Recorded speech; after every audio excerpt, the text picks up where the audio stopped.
चलिए, पिछली बार हम लोगों ने हिंदी वर्णमाला की परिभाषा और उसके पाठ भाग, आज हम लोग पढ़ेंगे हिंदी वर्णमाला की जो पहला भाग है जिसे स्वर कहा जाता है। हिंदी वर्णमाला में स्वर, ये जब तो पढ़े थे। तो आज जो चर्चा होगी वो सबसे पहले स्वर की होगी कि स्वर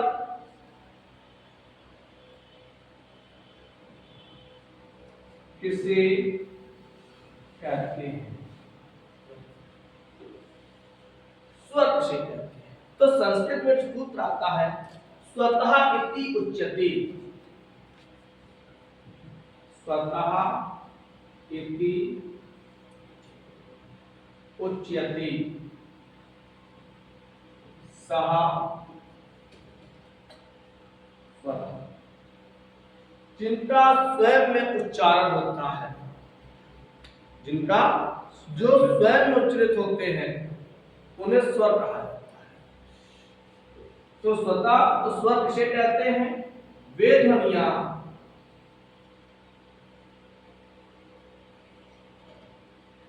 हिंदी वर्णमाला, हिंदी वर्णमाला की वे ध्वनियां जिनका उच्चारण स्वतंत्र होता है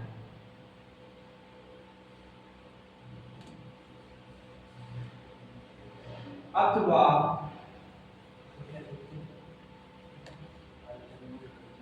जो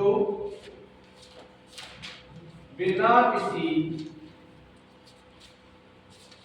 दूसरे ध्वनि की सहायता से बोली जा सकती है,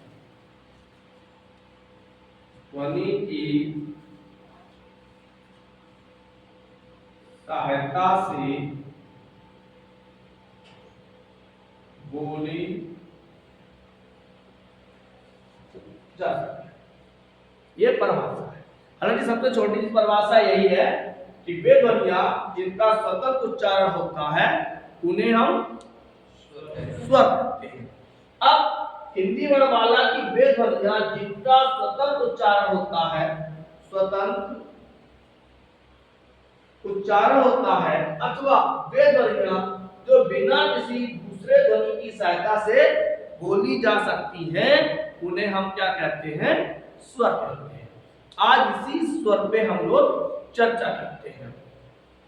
तो सबसे पहले स्वर के कितने पार्ट होते हैं, स्वर के कितने भाग होते हैं, इस पे चर्चा करते हैं। तो स्वर के भेद,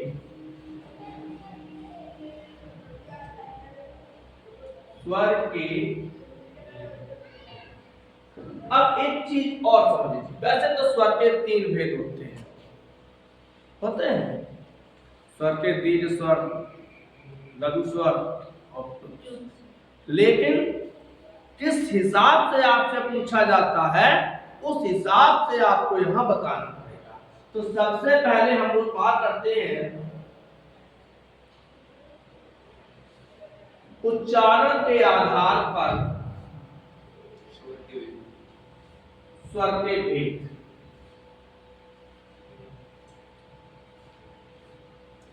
उच्चारण के आधार पर स्वर के, किसके आधार पर भैया? उच्चारण के आधार। और सबसे महत्वपूर्ण यही है, जब भी पूछा जाता है तो अधिकतर उच्चारण के आधार पर ही पूछा जाता है। तो उच्चारण के आधार पे स्वर के कितने भेद होते हैं, चलो पहले देखते हैं। सबसे पहले हम स्वर लिखते हैं अ, आ, इ, ई, उ, ए, आई, ओ, औ, अन रहा, और एक बीच बचता है जिसे हम कहते हैं रे, वो सबसे अलग विषय है। हाँ, तो उच्चारण के आधार पे यदि हम अ हम जब बालक को पढ़ाते हैं तो त अ, तो सबसे पहले ये जोड़ पड़ता है टंट। आटा उच्चारण स्थान और दोनों चीजें लिखी,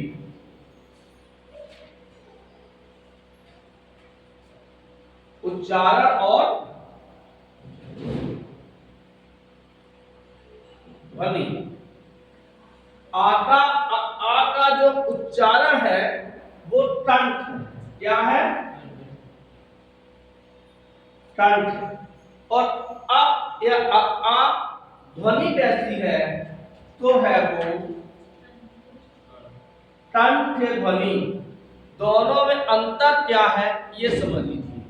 यदि उच्चारण स्थान पूछा जाता है तो टंट लिखोगी, और यदि ध्वनि पूछी जाती है तो टंठ्य, यानी कंठ से बोली जाने वाली ध्वनि अ आ।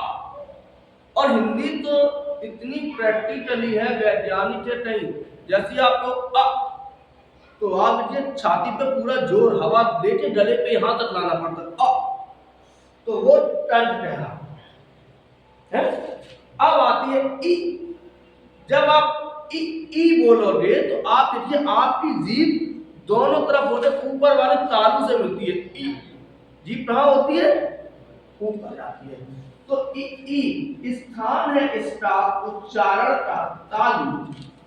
और ध्वनि कैसी होती? तालव ध्वनि।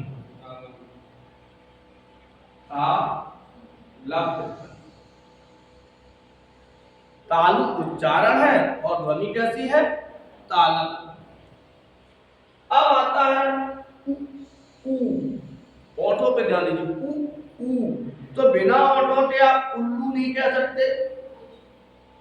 उसके लिए होंठ एक जानवर होता है अपने यहाँ,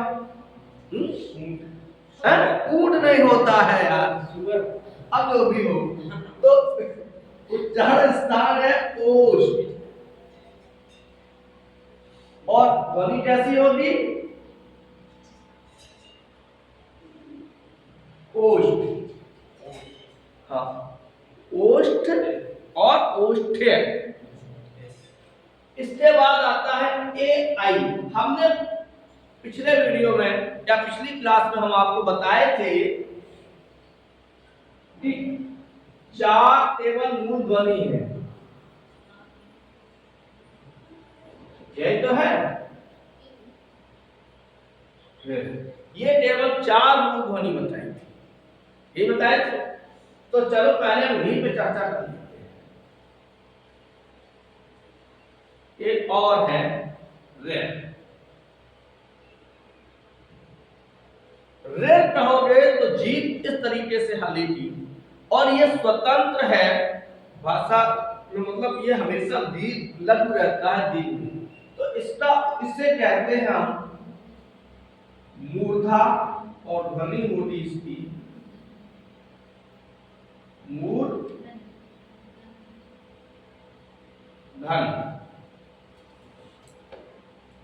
मूर्धा और मूर्ध। अब देख लेते हैं, ये थे हमारे मूल स्वर उच्चारण। अब इनसे कुछ स्वर बनेंगे जिन्हें हम बड़ कहते हैं, अच्छा कहते हैं, तो टूट सकते हैं। जैसे पहला है अकहा सवर्णे दीर्घा। यदि आ धन आ बनाएंगे तो क्या बनेगा? बड़ा आ। तो ये यहीं लिखा जाएगा बड़ा आ। यदि हम अका सवर्णे दीर्घा से ई धन ई बनाएंगे तो कैसी बनेगी? बड़ी ई। यानी कि किसी नियम से अब स्वर बनना शुरू हुए। 4 मूल स्वर, इसके बाद एक सूत्र आया अकाह सवर्णे दीर्घा। यदि अट प्रत्याहार के बाद अट प्रत्याहार आता है तो वो दीर्घ हो जाता है। यदि हम ऊ के बाद ऊ करें तो बड़ा ऊ बनेगा। सही है। अब आगे बढ़ते हैं इसको में। अब हम लोग चलते हैं आ धन ई बराबर एक। आ धन ई बराबर एक किस नियम से बना? तो एक सूत्र है आदि गुणा, केवल एक। हाँ, तो एक नियम आता है, एक संस्कृत में सूत्र है आद गुणा, संधि से बनता है ये। यदि अच प्रत्याहार के बाद अ प्रत्याहार आता है तो ये आद गुणा गुण बन जाता है। और कभी कभी पूछा भी जाता है कि हिंदी की वर्णमाला में गुण स्वर कौन से हैं। तो देखिए ए बन गया तो हमने लिख दिया ए। अब ए का उच्चारण स्थान क्या है? ए बना किससे? ए आ से। आ क्या है? कंठ। ई क्या है? तालु। तो ये हो गया कंठ तालु। और इधर हो जाएगा आपका कंठ तालु। अब एक नियम फिर आता है आदन ए बराबर आई। नियम होगा वृद्धि रेची। कौन सी? वृद्धि रेची। इस नियम के कारण हमारा आई बना तो कहां रखा जाएगा? इसी के पर आता है तो यही रखते ए आई बन रहे। अब चलो ऊ पे चर्चा करते हैं। ओ औ कैसे बनता है? यदि आदन उ, आदन उ बराबर ओ, सब कौन सा है? नियम कौन सा होगा? आद गुणा। नियम कौन सा होगा? आद गुणा। ओ बन गया। ओ किससे बना? तो सबसे पहले आ से बना और उ से बना। आ क्या है? कंठ। उ क्या है? ओष्ठ। तो शब्द हो गया कंठ ओष्ठ। कंठोष्ठ कहते हैं। और इधर क्या हो जाएगा? कंठोष्ठ। अब हमें बड़े रूप की जरूरत पड़ेगी। किसकी? बड़े रूप की जरूरत पड़ेगी। तो हमने आधन एक को ये मिलाया, अब हो गया ये इसी के पर आता है तो ये लिख देंगे। और ऋण आप अभी पढ़ ही चुके हैं। ऋण मूर्धा मूर्ध धन हो गया। अब एक चीज समझिए कि हिंदी की वर्णमाला में कितने स्वर हैं? तो हिंदी की वर्णमाला में कितने स्वर हैं? 11। आपका जो ये स्वर है ऋण, ये संस्कृत से आया हुआ स्वर है, ममाने से, दहेज मामा को लड़का है। हाँ भाई साथ में आया ना। तो संस्कृत से आया हुआ स्वर कौन सा है? ऋण। इसका उच्चारण क्या है? मूर्धन। मूर्धा और मूर्धन। यदि प्रश्न आ जाए कि बड़ी ई का उच्चारण स्थान क्या है? तो तालु। क्या है? तालु। मूल स्वर कौन कौन से हैं? 1, 2, 3 और 4। अभी इन पे चर्चा होगी। अब 2 स्वर और बचे। एक है अनु, जिसे हम अनुस्वर कहते हैं। क्या कहते हैं? अनुस्वर। अनुस्वर क्या है? कि वह ध्वनि जो केवल नाट्य स्वर से बोली जाए। किससे? केवल नाट्य स्वर से बोली जाए वो अनु। देखिए उच्चारण कीजिए आप। अनु गम, जीभ हवा बंद, केवल नाक, वायु कहां से निकलेगी? नाट्य स्वर से निकलेगी। तो इसे कहते हैं अनुस्वर। अनुस्वर और अनुनासिक में अंतर होता है। अनुस्वर और अनुनासिक पहले दोनों समझ लेते हैं, फिर आगे बढ़े। अनुनासिक क्या है? जहां ध्वनि नाक और मुंह दोनों से निकली, मा, अनरा, अड़ा, फिर अंत कहिए, अन, जीभ पलट जाती है, वायु बाहर आएगी नहीं। वायु कहां से आएगी? नाक के स्वर से, तो इसे अनुस्वर। दूसरा है आहा, इसे बोलते हैं हम विषय, और इन दोनों को मिलाके बोलते हैं अयोड वाह। अयोड नहीं, अयोड वह। आ माने नहीं, योड माने जो जोड़े जाते हो, किसमें? ना स्वर में जोड़े जाते हो ना व्यंजन में जोड़े जाते हैं। वह माने फिर भी बोए जाते हैं, वहन करे जाते हैं, उन्हें अयोड वह। क्या होता है कि कभी कभी हम लोगों के साथ कोई बाहर जा रहे हो तो कुछ लोग ऐसे लग देते हैं, हम चले बिना उतार चले हैं, उन्हें पैसा बोले है ही नहीं है, तो उन्हें बोले चलो आओ तुम धोए लिए, होता है। तो वही है कि ना तो डराती है ना बराती है, फिर भी चल रहे हैं। तो इन्हें अन और आहार काम की चीज है। ऐसे लोग काम बहुत करते जाते, तो ये भी देखिए अन, अनुस्वर और आहा विषय, इन दोनों को हम कहते क्या है? अयोड। तो यदि उच्चारण के आधार पर शब्द को देखा जाए तो कितने प्रकार के होंगे? सॉरी, उच्चारण के आधार पर यदि हम स्वर को देखें तो कितने प्रकार के होते हैं?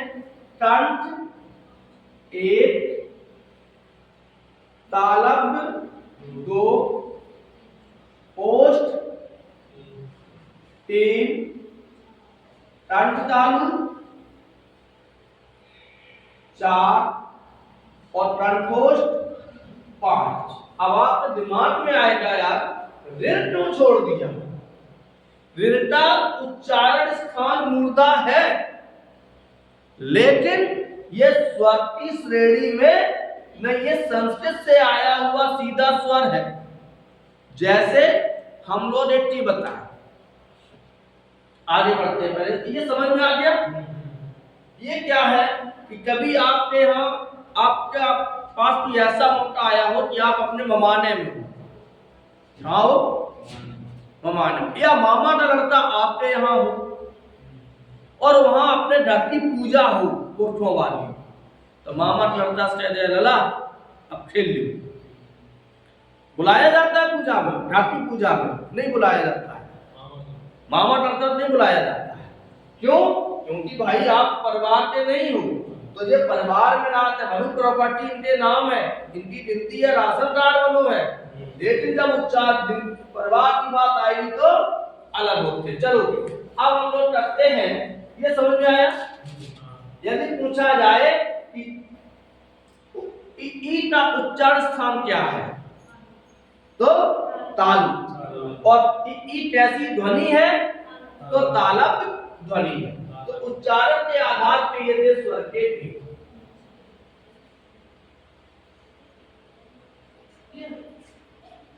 चाय चाय है तो चाह है, चाह है तो ही चाय। अब करते हैं हम लोग, केवल हम देखेंगे स्वर के भेद, स्वर के भेद। पोस्टर लिखेंगे हम संख्या के आगे, संख्या के आगे। ये किस लिए लिखा हमने दूर? क्योंकि ये अभी किसी किताब में प्रमाणित रूप से है नहीं। ये किसी भी किताब में अभी इस तरीके से दिया नहीं है, और लेकिन पूछा यहां से बहुत जाता है। तो स्वर कितने होते हैं? तो हम लोग लिखते हैं 11 और 13। अब यहां पे प्रश्न बनता है, प्रश्न क्या बनेगा? सबसे पहले हम लोग छांटेंगे मूल स्वर, कितने मूल स्वर? तो मूल स्वर है हमारे 4। अ इ उ रे। ध्यान समझना, बहुत मूल जानकारी है, किताबों में बहुत कम। उच्चारण के आधार पर मूल स्वर कितने हैं? 4। अब देखो, इन्हें कहते हैं, दूसरा नाम है इनका लघु स्वर। दूसरा नाम क्या है? लघु स्वर। फिर आता है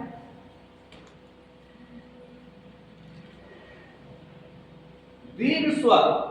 तो दीर्घ स्वर कितने होंगे? अब देखो, बड़ा आ, बड़ी ई, बड़ा ऊ, ए, आई, ओ, औ।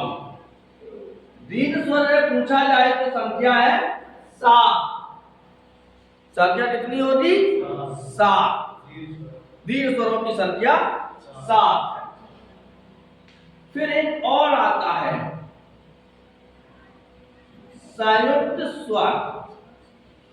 संयुक्त स्वर कौन कौन से हैं? अब देखो,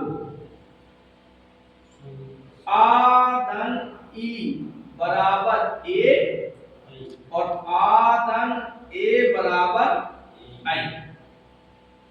आ धन ऊ बराबर ओ और आ धन ओ बराबर औ। इनकी संख्या है 4। ये बात अब बड़े समझ में आते हैं। संयुक्त स्वर 4 पूछे जा रहे हैं, और अगर हम कहें दीर्घ स्वर तो 7 है। जो संयुक्त स्वर है इनके नियम अलग हैं, क्योंकि ये विजाती बनते हैं। ये कभी भी लघु नहीं होते कि ध्यान रखना। ये कभी भी हम लोग क्या देते हैं, छोटी ए बड़ी ए है, ओ औ। तो ए आई और ओ औ कभी भी छोटे नहीं होंगे। जैसे उन्होंने पूछ दिया ए, आ, ई और ऊ, इनमें से लघु स्वर है। इनमें से लघु स्वर है। 4 ऑप्शन देखिए, ए, आ, ई, ऊ और इनमें से कोई नहीं। तो इनमें से कोई नहीं, यदि इसको तोड़ोगे तो हमें क्या मिलेगा? आधन ई। तो ये हमेशा दीर्घ रहते हैं। सही है। अगर यहां ऊ होता तो हो जाता छोटा। आगे बढ़ते हैं। तो अब इनकी संख्या होती है भैया कितनी? 4। अब आपसे पूछा जाएगा कि हिंदी की वर्णमाला में संयुक्त स्वर कितने हैं? 4। दीर्घ स्वर कितने हैं? 7। और मूल स्वर या लघु स्वर कितने हैं? 4। छोटा आ, छोटी ई, छोटा ऊ, ये मूल स्वर गिने जाते हैं। ये अता सवर्ण दीर्घा के आप एक जात पे एक जात से मिले हैं, फेस टू फेस। यदि लाइन मिलेगी तो चिंगारी है। कारण ये है यहाँ पे जो ये है इनके एक ही परिवार के, एक ही जात के। कभी कभी बारात जाते हो और 2 भैया इकट्ठे हैं और उन पे गिफ्ट कम पड़ जाए तो अंदर ये 2 जन समझे ही हैं, एक ही करते हैं, भैया भैया है एक दिन। तो आपकी गिनती कहाँ हो जाए? 1। और चचा तो है, चाचा लड़ता है, भाऊ लड़ता है तो 2। तो यहां देखिए 1 2 अकेले बने, क्योंकि ये 2 2 ने। यदि इन्हें अलग हो जाएंगे तो किस तरीके के होंगे? और यदि ये अलग होंगे तो आप बड़ा है, अलग होंगे तो क्या रहेंगे? एक ही चीज तो रहेगी। तो ये अलग होंगे तो हाँ, आधन ई अलग अलग हो जाएगा, मतलब उच्चारण स्थान बदल जाएगा। इनका उच्चारण एक ही रहेगा, ढाल एक रहेगा। तो बराबर एक ही होते हैं। हाँ। अब यदि आपसे प्रश्न पूछा जाए कि मूल स्वर, लघु स्वर कितने हैं? तो 4 हैं। दीर्घ स्वर कितने हैं? तो 7 हैं। और संयुक्त स्वर कितने हैं? तो 4 हैं। अब देखो 7 4 हिंदी की वर्णमाला में कितने स्वर हैं? 11। अब एक चीज और नया प्रश्न बनता है, क्योंकि अभी हमारा एक प्रश्न छूटा है। कौन सा? अन और आहा। ये अयोग्य कहा है, एक अनुस्वार है, एक विसर्ग है। और मैंने कहा कि जो ना स्वर में हो ना व्यंजन में हो, इन परिवार में तो हो। तो फिर प्रश्न आता है हिंदी की वर्णमाला में, हिंदी की वर्णमाला में कुल स्वर कितने होते हैं? तो 13। यदि प्रश्न आ जाए कि हिंदी की वर्णमाला में कुल स्वर कितने हैं, तो कितने हो गए? 13। फिर हम इनको भी सम्मिलित करते हैं। लेकिन केवल प्रश्न रहे कि हिंदी की वर्णमाला में स्वर होते हैं या हिंदी की वर्णमाला में स्वर है, तो 11। 7 4 11। ये 4 नहीं छोड़ दें, क्योंकि ये भी दीर्घ है लेकिन अलग। कभी कभी प्रश्न पूछता है, देखो निम्न में संयुक्त स्वर है, निम्न में संयुक्त स्वर है, बड़ा आ, बड़ी ई, बड़ा ऊ, ओ। कौन सा होगा? ओ। हाँ, ये संयुक्त नहीं है, ये संयुक्त नहीं है। ये कैसे है? दीर्घ है। और ये कैसे है? संयुक्त और दीर्घ, संयुक्त नाम दीर्घ दोनों। तो हिंदी की वर्णमाला में कुल स्वरों की संख्या 13 और हिंदी की वर्णमाला में स्वर है, स्वर होते हैं 11। क्लियर है? तो आज हम लोगों ने पढ़ा स्वर और उसके भेद। अभी जिह्वा के प्रस्तनाव के आधार पे विव्रत, अविव्रत, संव्रत, चलो इसको भी बताएं। वैसे आता नहीं है, चलो